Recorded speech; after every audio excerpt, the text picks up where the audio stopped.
Good morning students. Last time हम question number 7 तक कर चुके हैं। अब देखिए क्वेश्चन नंबर 8 में इन्होंने कहा है आपको इसको सॉल्व करना है। सही, सॉल्व करने का मतलब क्या होता है, आपको यहाँ पर x और y का रिलेशन जो है वो फाइंड आउट करना है। तो पहले हम क्या करेंगे, इस रिलेशन को थोड़ा सिंप्लीफाई कर लेंगे। तो उसके लिए हम क्या करते हैं, dx को इससे मल्टीप्लाई करेंगे, कितना आएगा x plus y into d x. अब माइनस डी वाई से कर लो, x plus y into d y is equal to d x plus d y. Clear है। अब देखिए इसको हम इधर ले आएंगे, तो ये जब इधर आएगा तो माइनस डी एक्स होगा ना, तो डी एक्स हमने यहाँ कॉमन ले ही रखा है, तो मैं यहाँ पे -1 लिख दूंगा। ये मैं मतलब एक लाइन कम लिख रहा हूँ, तो आप समझ लेना। अच्छा, ये डी वाई जब इधर आएगा तो माइनस का डी वाई होगा, तो यहाँ पे हमने माइनस ऑलरेडी कॉमन ले रखा है, तो यहाँ क्या आ जाएगा, प्लस आ जाएगा। क्लियर है। अब देखिए इसके 3 तरीके होते हैं। पहला तरीका ये होता है कि आप वेरिएबल सेपरेट कर लो, तो वेरिएबल तो इसके सेपरेट होंगे नहीं, आप करके देख लेना। दूसरा हम ये चेक करेंगे ये होमोजीनियस है या नहीं। तो यहाँ पे टोटल 6 टर्म्स हैं, एक ये है, एक ये है, एक ये है, एक ये है, एक ये है और एक ये है।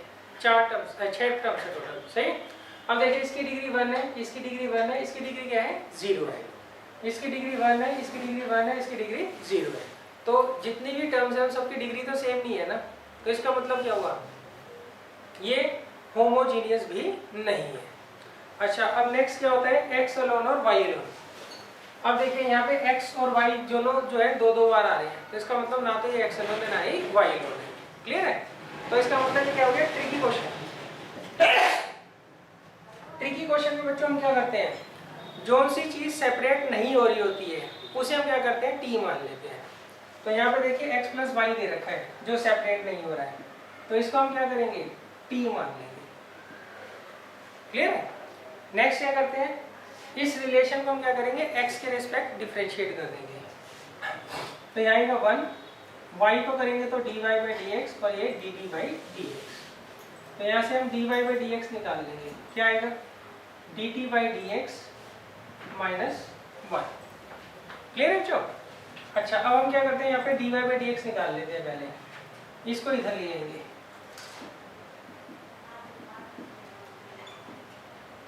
इस टर्म को इधर ले आइए, तो माइनस अंदर आएगा x plus y minus 1 d x.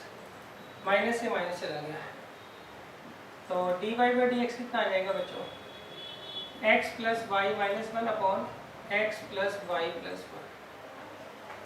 Clear है। अब देखिए d y by d x की वैल्यू क्या है, d t by d x minus 1, यही है ना वैल्यू बच्चों। अब x प्लस वाई कितना दे रखा है, t, x प्लस वाई कितना दे रखा है, t। अब इसको इधर ले जाइए आप, तो D t by d x क्या आएगा, t minus 1 upon T plus 1, और ये इधर जाके प्लस 1 हो जाएगा। तो D t by d x क्या आ जाएगा, यहाँ पर आप एलसीएम ले लीजिए, t प्लस 1, ये आएगा t माइनस 1 और ये यहाँ चला जाएगा t प्लस 1। तो इससे ये कैंसिल हो गया। अब तो वेरिएबल सेपरेट हो जाएंगे बच्चों।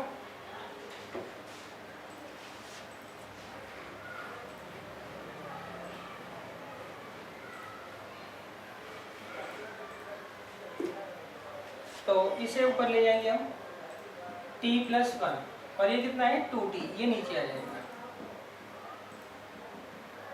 और ये ऊपर चला जाएगा dx। अब देखिए यहाँ पे आप सेपरेट कर दीजिए, t upon 2t plus 1 upon 2t,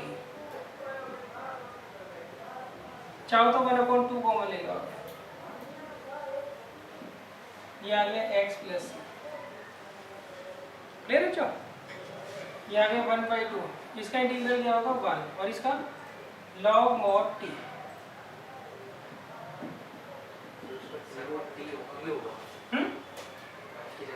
1, हाँ 1 का होगा t डी।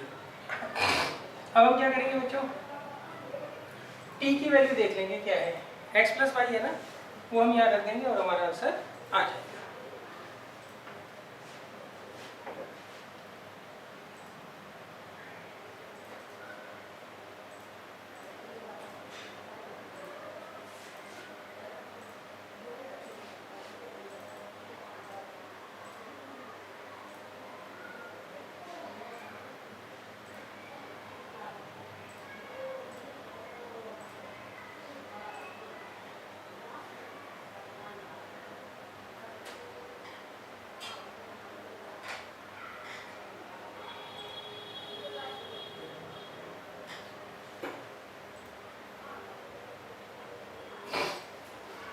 अब देखिए नेक्स्ट है 9th क्वेश्चन। इसका मैं हिंट दे रहा हूँ, आप खुद करेंगे इसको।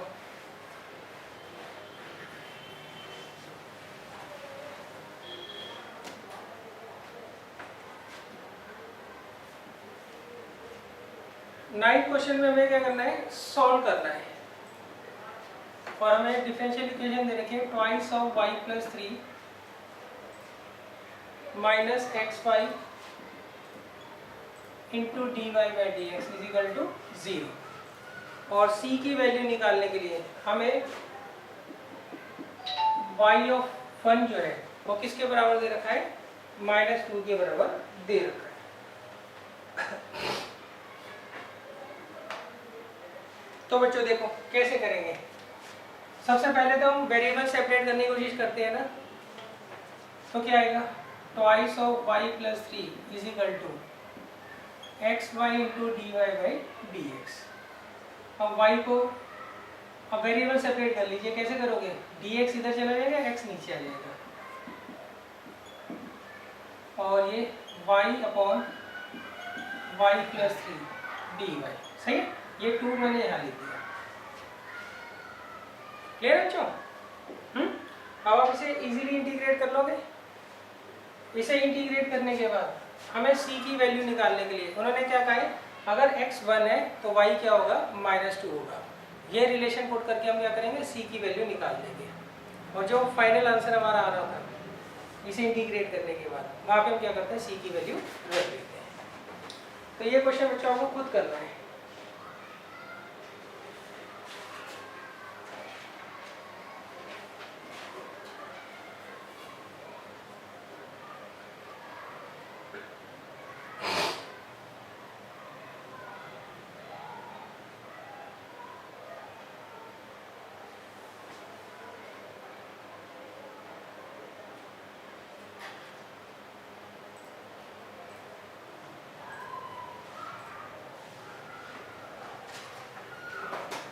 अब देखिए नेक्स्ट है क्वेश्चन नंबर 10।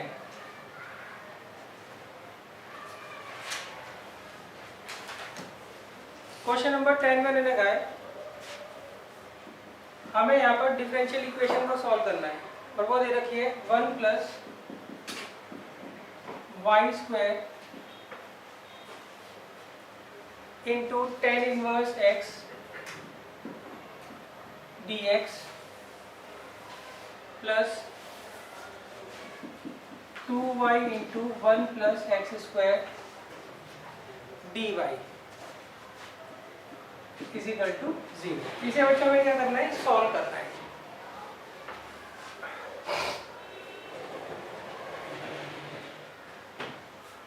तो देखिए सॉल्व करने का तरीका क्या है, पहले हम क्या करते हैं, इसमें वेरिएबल देखते हैं सेपरेट हो सकते हैं कि नहीं हो सकते। सही लग तो रहे हो जाएंगे, बाकी सॉल्व करने के बाद ही पता लगेगा। पहले हम क्या करते हैं, इसको टर्म को उधर ले जाते हैं। ये आएगा 2y into 1 plus x square d x is equal to -1 plus y square into tan inverse x d x. यही आएगा ना बच्चों। अब देखिए नेक्स्ट, अब देखिए वेरिएबल तो आराम से सेपरेट हो रहे हैं। कैसे, 1 प्लस एक्स स्क्वायर, ये अपॉन में ही आ जाएगा ten inverse x d x, और ये बच्चों क्या है, ये डी एक्स है, और ये क्या है, डी वाई है ना। तो इसमें हम क्या करते हैं, 2y तो यहीं रहेगा, ये नीचे आ जाएगा, और टेन इनवर्स एक्स यहाँ रहेगा, और ये आ जाएगा, ये नीचे आ जाएगा। यहाँ तक क्लियर है बच्चों? अब देखो इसे हम लेट कर लेते हैं। Let 1 plus y square is equal to t, तो 2y डी वाई किसके बराबर आ जाएगा, डी टी के। तो इसकी जगह हम क्या लिख देंगे, डी टी, और इसकी जगह t। और यहाँ पर बच्चों हम क्या करेंगे, टेन इनवर्स एक्स को मान लेते हैं, कुछ u मान लेते हैं। तो इसका डिफरेंशियल क्या होगा, 1 upon 1 plus x square d x is equal to d u, यही आएगा ना बच्चों। तो इसकी जगह तो क्या लिख देंगे हम, डी यू, और इसकी जगह यू। तो इसका इंटीग्रल क्या होगा, लॉग मॉड टी, और इसका minus you square by two plus, अब कर लेंगे u और t की वैल्यू यहाँ रख देना, वो हमारा सॉल्यूशन होगा।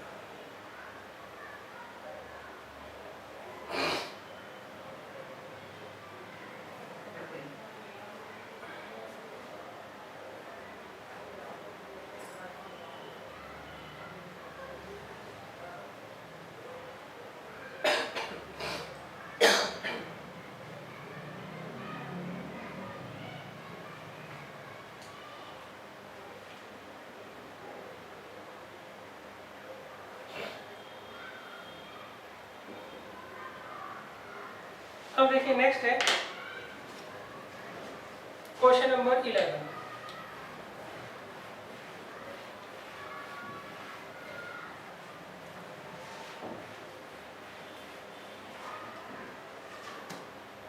देखिए क्वेश्चन नंबर 11 में मैंने कहा है हमें जो डिफरेंशियल इक्वेशन दे रखी है उसे हमें क्या करना है, सॉल्व करना है।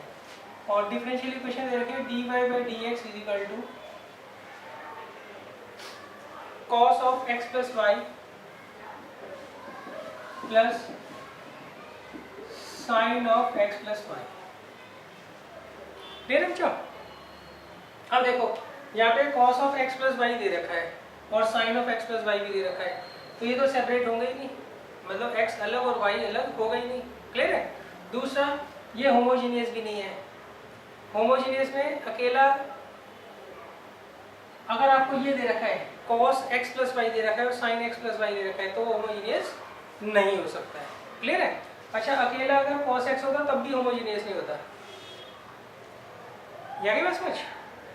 अच्छा नेक्स्ट, अब यहाँ पे cos x plus y और sin x plus y दे रखा है, तो इसका मतलब ये क्या होगा, ये x अलोन y अलोन भी नहीं हो सकता है। क्लियर है। तो बताओ भाई साइड इसमें कौन सी ट्रिक लगेगी। हाँ, इसमें जो सी चीज सेपरेट नहीं होती है उसको हम क्या करते हैं, t मान लेते हैं। सही। इसमें क्या सेपरेट नहीं हो रहा है, x प्लस वाई, तो उसको हम क्या करेंगे, t मान लेंगे। हाँ जी दिव्या आगे बताओ, इसमें किसके रेस्पेक्ट डिफरेंशिएट करेंगे, x के रेस्पेक्ट। यहाँ लिखना जरूर होता है, ठीक है, मैं नहीं लिख रहा, आप जरूर लिख देना। तो x का x के रिस्पेक्ट 1 होगा डिफरेंशियल, y का x के रेस्पेक्ट dy बाई dx, और ये dt बाई dx। क्लियर है। अच्छा अब हम क्या करेंगे, dy बाई dx की वैल्यू उठाकर यहाँ रख देंगे, उसके लिए 1 को हम इधर ले जाएंगे, तो ये आएगा dt बाई dx माइनस 1, ये कितना आ जाएगा cos t, और ये कितना आ जाएगा sin t। क्लियर है।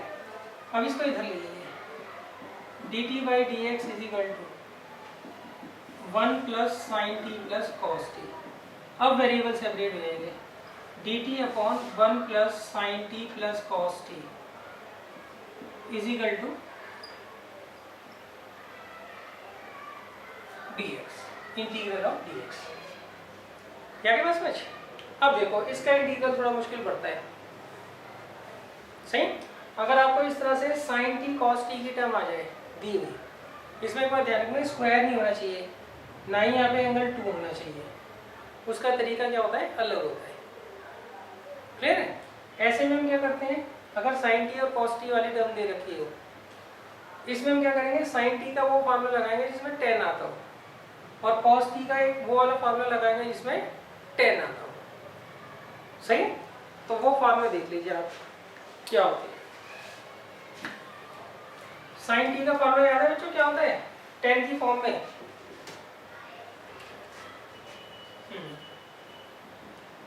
वो होता है पहले 1 तो एज इट इज, इसका क्या आएगा 2 tan t by 2 upon 1 plus tan square t by 2। Clear है। और cos t का क्या होता है 1 minus tan square t by 2 upon 1 plus tan square t by 2। क्या बात समझ। अब देखिए नेक्स्ट हम क्या करेंगे, नेक्स्ट हम यहाँ पर एलसीएम ले लेंगे पहले। तो क्या आएगा 1 plus ten square t by to, तो ये यहाँ चला जाएगा 1 plus ten square t by to, 2 ten T by to, 1 minus ten square t by to. Clear है बच्चों? अब इसको ऊपर ले जाइए आप, तो आएगा sec square t by two. अब इसे करो, कोई टर्म कैंसिल हो रही है बच्चों? ये इससे हो रही है कैंसिल, है ना? तो नीचे क्या आएगा 2 plus 2 ten T by to. अच्छा, अब तो आपको क्लियर हो गया होगा किसे टी मानना है, कहो यू मानना है, सॉरी। हम क्या करेंगे, टेन टी बाई टू को यू मान लेंगे, सही। ऊपर उसका जो है डिफरेंशियल आ जाएगा, एग्जैक्ट नहीं है मगर चेंज हो जाएगा।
इसमें हम क्या करेंगे बच्चों, टेन टी बाई टू को क्या मान लेंगे, यू मान लेंगे, सही। तो ये कितना आएगा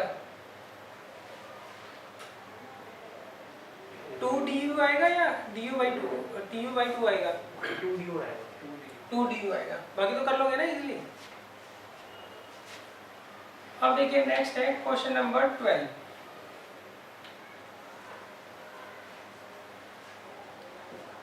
क्वेश्चन नंबर 12 में उन्होंने कहा है find the equation of the curve passing through the point 2, 1। देखिए इन्होंने कहा आपको एक कर्व की इक्वेशन निकालनी है जो कि 2, 1 से क्या करता है, पास करता है, सही। Next, if the slope of the tangent to the curve at any point is, देखिए अब वो कहते हैं इसके किसी भी पॉइंट पर अगर आप टेंजेंट ड्रॉ करते हो उसका जो स्लोप आता है वो किसके बराबर दे रखा है, वो दे रखा है x square plus y square upon 2xy के बराबर दे रखा है। क्लियर है? एक बार दोबारा समझ लो, इन्होंने क्या आपको एक कर्व दे रखा है, वो पास होता है पॉइंट 2, 1 से। अब आप इस कर्व के किसी भी टेंजेंट, किसी भी पॉइंट पर अगर आप टेंजेंट डालते हो तो उस टेंजेंट का जो स्लोप आता है वो ये आता है। तो हमें क्या करना है, इक्वेशन जो है वो कर्व की फाइंड आउट करनी है, सही। अच्छा, स्लोप होता किसके बराबर है टेंजेंट का, dy बाई dx के। तो इसका मतलब ये आपको डिफरेंशियल इक्वेशन दे रखी है, इसका आपको जनरल सॉल्यूशन निकालना है और c की वैल्यू निकालने के लिए आपको ये पॉइंट दे रखा है। मतलब अगर आप x को 2 पुट करोगे तो y किसके बराबर आएगा, 1 के बराबर आएगा, सही। इसे कैसे सॉल्व करेंगे, चेक करेंगे इसके वेरिएबल सेपरेट हो रहे हैं, नहीं हो रहे। दूसरा, क्या ये होमोजीनियस है, हाँ जी होमोजीनियस है। क्यों, ये आगे dy by dx is equal to this upon this लिखेंगे ना, एक्स स्क्वायर अपॉन 2xy, और यहाँ पर वाई स्क्वायर अपॉन 2xy। तो 2 और 2 इसकी डिग्री कितनी है, 0, इसकी भी डिग्री कितनी है, 0। तो इसका मतलब ये होमोजेनियस इक्वेशन है। अच्छा, सॉल्व कैसे करते हैं होमोजेनियस इक्वेशन को बच्चों, ये x से स्क्वायर कट जाएगा तो x अपॉन 2y, यहाँ पर y से स्क्वायर कट जाएगा y अपॉन 2x। क्लियर है? अब देखिए होमोजेनियस के लिए हम क्या करते हैं, लेट कर लेते हैं, let y is equal to vx। अब इसे करो डिफरेंशिएट, तो dy बाई डी एक्स इसके बराबर आएगा। सही, y को जब हमने vx माना है तो इसका मतलब क्या होगा, यहाँ पर y, v और x तीनों के तीनों क्या होंगे, वेरिएबल होंगे, कोई भी इनमें कांस्टेंट नहीं है। नेक्स्ट हम क्या करते हैं, इस रिलेशन को x के रेस्पेक्ट डिफरेंशिएट कर लेते हैं, तो y का डिफरेंशियल आएगा dy बाई डी एक्स। इसमें product rule, first as it is second का differential, second as it is first का डिफरेंशियल। तो यहाँ रख देंगे हम v plus x d v by d x, और x as it is y की जगह vx, y की जगह vx। क्लियर है बच्चों? अब देखिए क्या आएगा, v plus x d v by d x किसके बराबर आएगा बच्चों, x से x कट जाएगा तो आएगा 1/2v, और यहाँ पर बच्चों x से x कट जाएगा, कितना आएगा v बाई।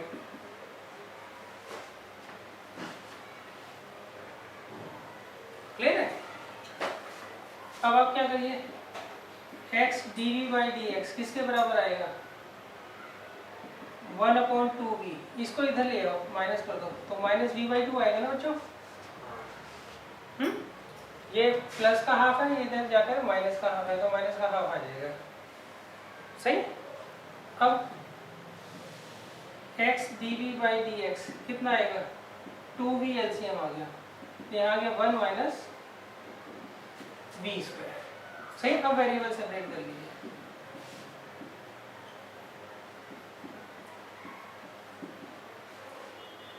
सही, इसे आप इंटीग्रेट कर देना, v और x में रिलेशन आ जाएगा, v की वैल्यू रख देना y/x। सही, फिर x को 2 और y को 1 पुट करके c की वैल्यू निकाल देना। सही, उसको हम क्या करेंगे, इसका जो फाइनल आंसर आया होगा उसमें पुट कर देंगे।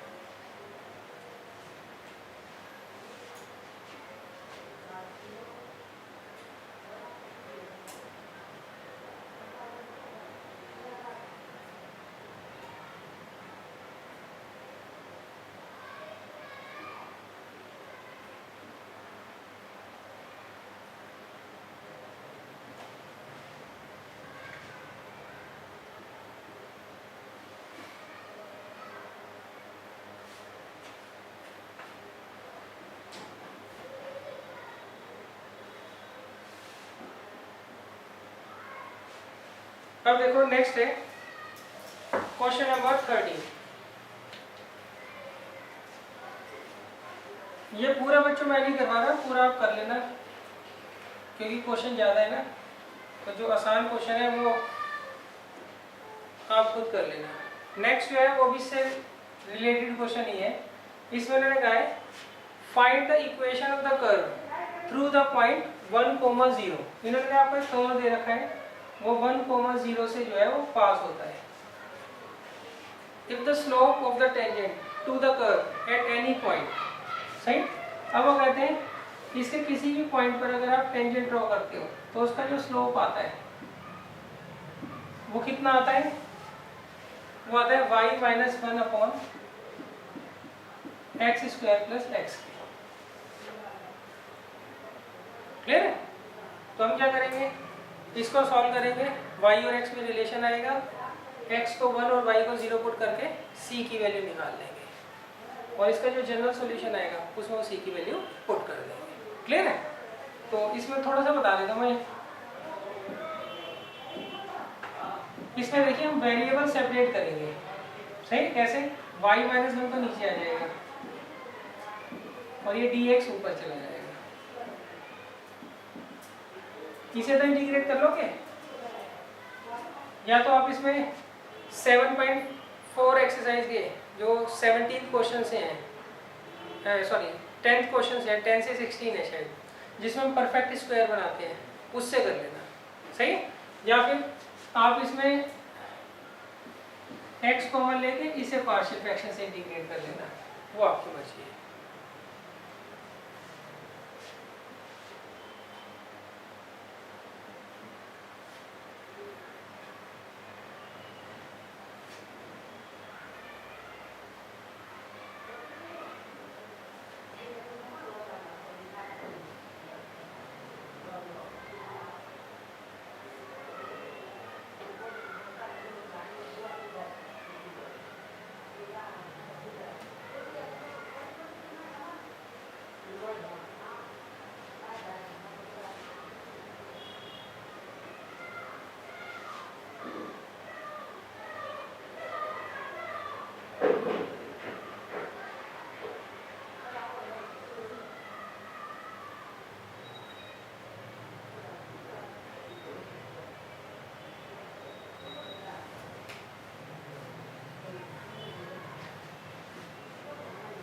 अब देखिए नेक्स्ट है question number 14।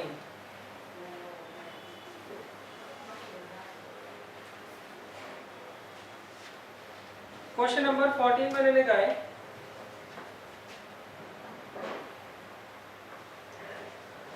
Find the equation of the curve passing through origin. इन्होंने कहा आपको एक कर्व दे रखा है, वो ओरिजिन से पास होता है, उसकी इक्वेशन जो है हमें फाइंड आउट करनी है। If the slope of the tangent to the curve at any point, अब हम इसके किसी भी पॉइंट पर अगर हम टेंजेंट ड्रॉ करते हैं तो उसका जो स्लोप आता है वो किसके बराबर आता है? सही, is equal to the square of the difference of abscissa and ordinate of that point. सही, इसमें लगाए आप इसके किसी भी पॉइंट पे टेंजेंट ड्रॉ कर लो तो उसका जो स्लोप होगा, स्लोप मतलब dy बाई डी एक्स जो होगा वो किसके बराबर होगा? इसके एब्सिसा और ऑर्डिनेट के इस डिफरेंस के स्क्वायर के बराबर होगा। तो ये डिफरेंशियल इक्वेशन आ गई समझ। उन्होंने कहा कर्व दे रखा है, कर्व पास होता है ओरिजिन से और इस कर्व के किसी भी पॉइंट पर अगर आप टेंजेंट ड्रॉ करते हो तो उस टेंजेंट का जो स्लोप आता है वो किसके बराबर होता है? इसके एब्सिसा और ऑर्डिनेट के डिफरेंस के स्क्वायर के बराबर आता है। सही है? अच्छा इसमें बताओ, इसमें वेरिएबल तो सेपरेट होंगे नहीं, ना ही ये होमोजीनियस है ना ही एक्स और वाई होंगे, तो इसमें हम क्या करते हैं बच्चों, लेट कर लेते हैं जो सी चीज सेपरेट नहीं हो रही, एक्स माइनस वाई सेपरेट नहीं हो रहा ना, तो उसे हम क्या करेंगे टी मान लेंगे। क्लियर है? कर लोगे बच्चे तो?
देखिए नेक्स्ट है क्वेश्चन नंबर 15।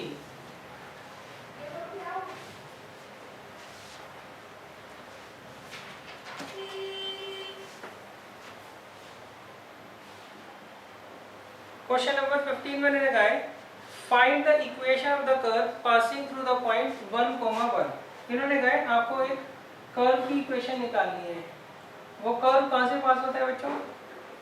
1,1 से पास होता है। सही। अच्छा इस आगे इन्होंने क्या कहा है, if the tangent drawn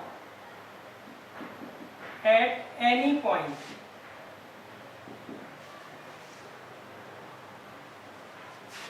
P of x y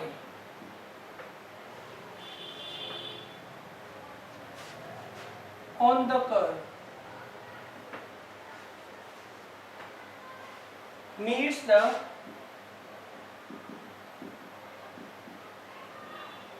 coordinate axis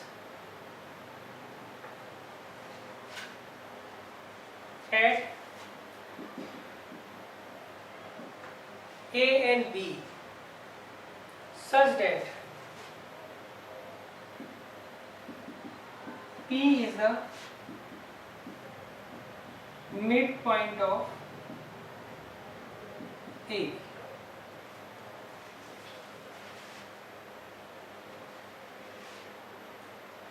देखो बच्चों थोड़ा इसकी ना लैंग्वेज टफ है, इसलिए मैंने क्वेश्चन लिख दिया है यहाँ पे। सही। अब देखिए इसमें मैंने कहा है आपको एक कर्व दे रखा है, वो पास होता है किस पॉइंट से, 1,1 था, 1,1 से जो है कर्व पास होता है। अब हमें क्या करनी है, इसकी इक्वेशन निकालनी है। अच्छा आगे वो क्या कहते हैं, if the tangent drawn at any point P on the curve meets the coordinate axis. देखो मैं ये ना रफ फिगर बना रहा हूँ, एग्जैक्ट ऐसा नहीं हो सकता, सही है, जरूर नहीं है ऐसा ही हो रहा हो। अच्छा अब वो कहते हैं आप इस पॉइंट पे अगर आप टेंजेंट ड्रॉ करते हैं तो वो एक्स एक्सिस और वाई एक्सिस दोनों को काट रहा है, सही, एक्स एक्सिस को काट रहा है पॉइंट ए पर और वाई एक्सिस को काट रहा है पॉइंट बी पर। क्लियर है? तो इस केस में ये जो पॉइंट ऑफ कांटेक्ट है ये मिड पॉइंट होगा किसका, लाइन ए बी का, सही। क्वेश्चन आ गया समझ। इन्होंने कहा एक ऐसे कर्व की इक्वेशन निकालनी है जो 1,1 से पास होता है और इसके किसी भी P पॉइंट पर अगर आप टेंजेंट ड्रॉ करते हो, सही, तो वो टेंजेंट आगे जाकर और इधर एक्स एक्सिस और वाई एक्सिस दोनों को क्या करता है, इंटरसेक्ट करता है। क्या बात समझ। अच्छा अब आप ये देखिए इस पॉइंट ए को बता सकता है कोई क्या होगा और इस पॉइंट बी को, मिड पॉइंट फार्मूला से लगा लो, ये कितना होगा 2x, 0 और ये कितना होगा 0, 2y, सही है। क्या बात समझ।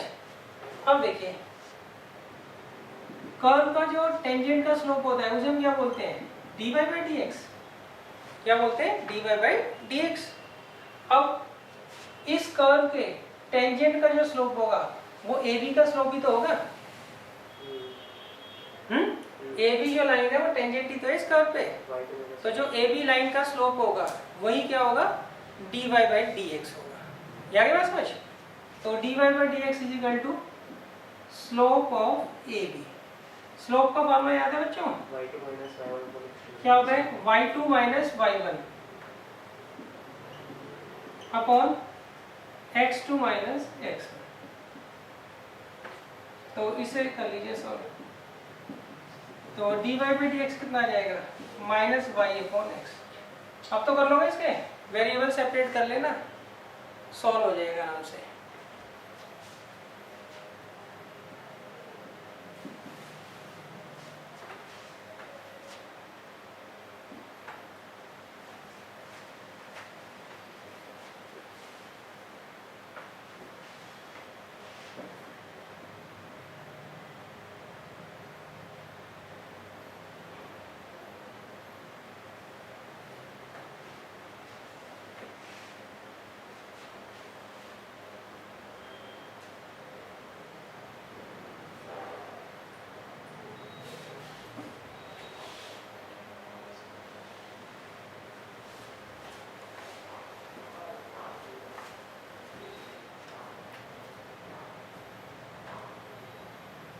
इसे हम क्या करेंगे, वेरिएबल सेपरेट कर कर इंटीग्रेट कर लेंगे, उससे x y में रिलेशन आ जाएगा, सही, और x और y की वैल्यू आपको दे रखी है, उससे c आ जाएगा, तो उससे आप जो है पर्टिकुलर सॉल्यूशन निकाल दोगे। इसे इंटीग्रेट करके जनरल सॉल्यूशन आएगा, उसमें c की वैल्यू रख दोगे तो पर्टिकुलर सॉल्यूशन आ जाएगा, सही। वही क्या होगी, कर्व की इक्वेशन होगी।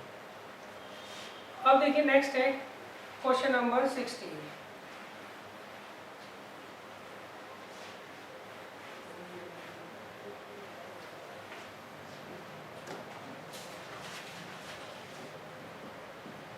देखिए क्वेश्चन नंबर 16 में मैंने क्या कहा है, solve x dy by dx is equal to y bracket open log y minus log x plus 1। इसे हमें क्या करना है, सॉल्व करना है। सॉल्व करने का मतलब क्या है, x और y में हमें क्या करना है, रिलेशन जो है फाइंड आउट करना है। क्लियर है। तो पहले आप देखिए सॉल्व हो सकता है थोड़ा बहुत, हाँ सॉल्व हो सकता है। कैसे, इसे मैं लिख सकता हूँ log a minus log b। क्या होता है formula, log a by b। Clear है बच्चों। अब x से डिवाइड कर दीजिए, तो dy बाई डी एक्स किसके बराबर आएगा, y अपॉन एक्स, और ब्रैकेट भी साथ के साथ खोल रहा हूँ, y upon x into log y upon x plus y upon x. Clear है? तो अब देखिए इसमें वेरिएबल तो सेपरेट होंगे नहीं। दूसरा क्या तरीका होता है, होमोजीनियस, देखिए 1 और ये -1, तो इसकी डिग्री क्या हो गई, 0 हो गई, इसकी भी डिग्री क्या हो गई, 0 हो गई, तो दोनों की डिग्री 0 है ना, तो इसका मतलब क्या हुआ, ये होमोजीनियस इक्वेशन है। और इसे सॉल्व करने का क्या तरीका होता है, हम लेट कर लेते हैं y को dx, अब करो डिफरेंशिएट, तो dy बाई डी एक्स क्या आएगा, first as it is second का differential, second as it is first का डिफरेंशियल, क्या आ जाएगा, v plus x dv by d x is equal to, सही, y की जगह क्या रख देंगे, dx,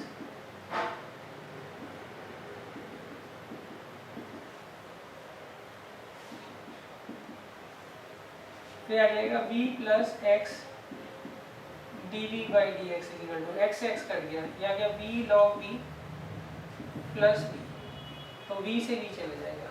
अब तो बच्चों कर लो इसे,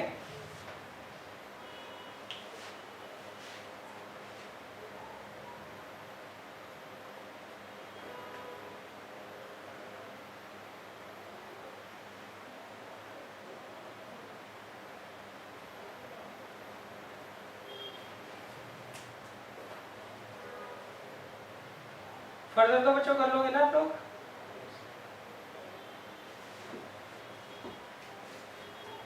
ये आ जाएगा dv upon v log v और dx अपॉन x, यहाँ पर हम log v को t मान लेंगे, तो 1 अपॉन v क्या हो जाएगा उसका, dt हो जाएगा।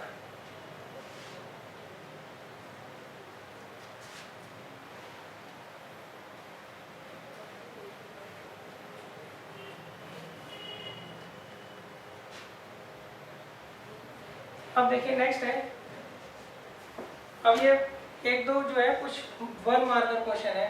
क्वेश्चन नंबर 17 में मैंने कहा है find the degree of the differential equation, हमें जो है इसकी डिग्री फाइंड आउट करनी है।